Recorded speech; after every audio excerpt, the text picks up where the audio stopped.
আসসালামু আলাইকুম।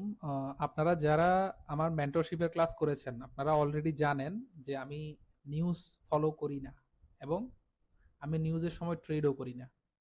এটা হচ্ছে আমার মানে এটা আমি অনেক এটাকে কি বলে সাধনার পরে অর্জন করছি যে নিজেকে এই সময়ে মার্কেট থেকে দূরে রাখা।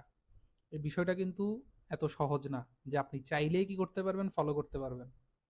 এটা কোনোভাবেই সহজ না। নিউজের সময় যে পরিমাণ মুভ আসে, লোভ কাজ করে যে আমরা বাই করব, যদি প্রফিটে যায় খুব ভালো একটা প্রফিট হবে, লস হইলেও সমস্যা নাই। এই যে চিন্তাটা, এটা কিন্তু ট্রেডিং এর স্টাইল না বা সিস্টেম না। নিউজের সময় মার্কেট কোনো কিছুই ফলো করে না। জাস্ট যেখানে মানুষের এসএল বেশি থাকে ওইখানে মার্কেট গিয়ে এসএল হার্ন করে আবার চলে আসে।